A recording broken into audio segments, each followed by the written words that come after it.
Okay, fourth grade, now that you have your entire Wanted by God drawing completed, we're going to be watercoloring our portraits.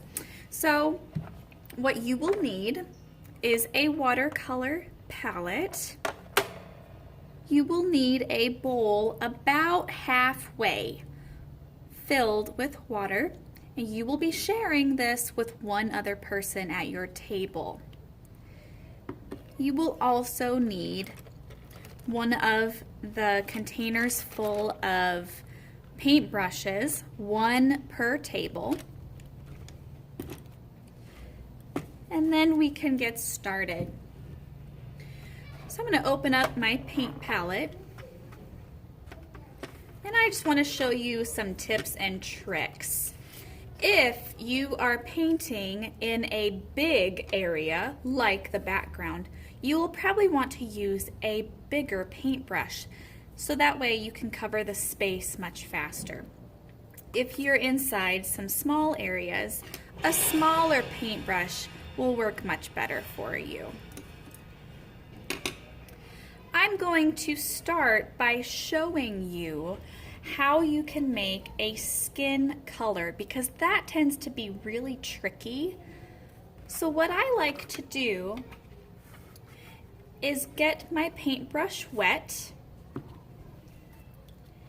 and I'm first going to start with some white. So I'm going to scrub in where the white paint is, and I'm basically going to get enough on my paintbrush that I can add it into the lid of my watercolor container. So I'm just adding it up there.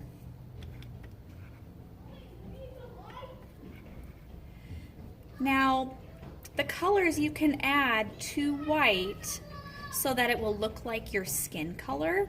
You can add a little bit of brown. You might also want to add just a tad bit of yellow or orange. So I'm going to rinse my paintbrush off, get all that white paint off of there, and I'm going to get my brown a little bit wet and mix that in to the white paint that I have in my lid. Maybe you want to add a little bit more brown. Maybe your skin has a little bit more orange or yellow in it. You would add that, but I actually like how mine looks right now. So I can go ahead and start painting inside my skin. I have very pale skin, so you might not even be able to see mine very well in this video because my skin is so light.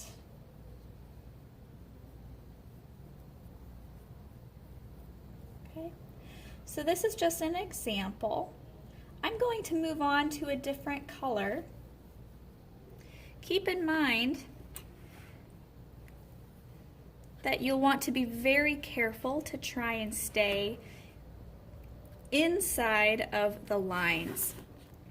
So I'll show you what will happen.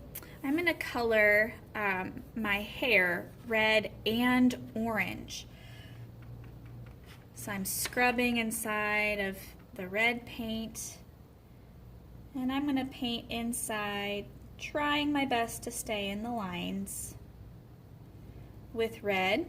Load up with water whenever you need to.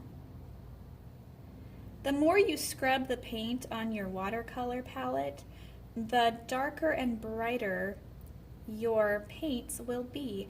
But if you have a ton of water on the top of the paint and you don't scrub it in, your color is going to look very light and faded. Okay, so right next to that, I'm going to put orange. Watch what happens if I get too close to the one I just did. My red might start to bleed. If I get too close, the colors are going to start to mix, and sometimes you might not be very happy with that.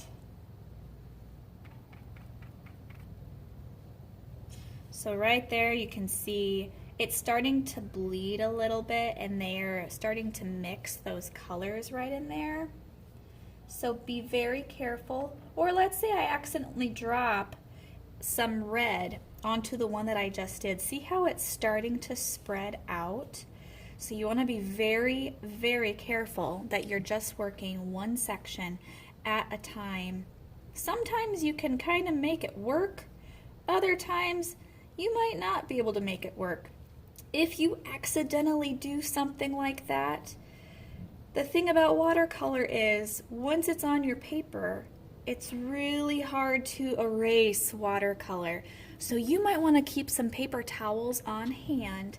That way, if you need to quickly dab it up and try and get as much of the color off as you can try and do that with a paper towel.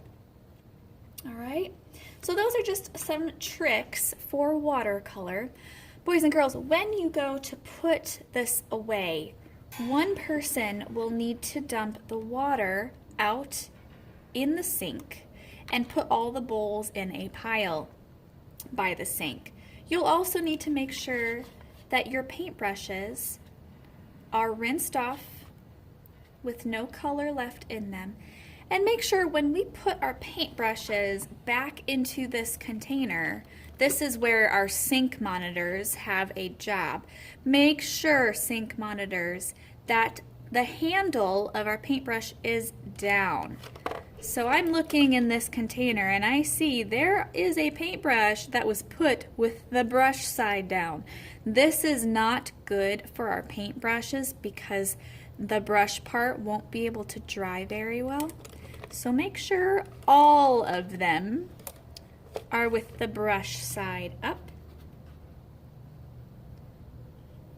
And these will be set by the sink as well.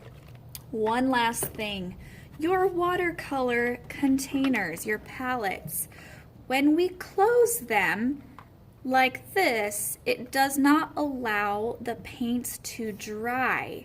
So when you go to set your paint palettes over by the sink, leave them open and set them side by side on the counter.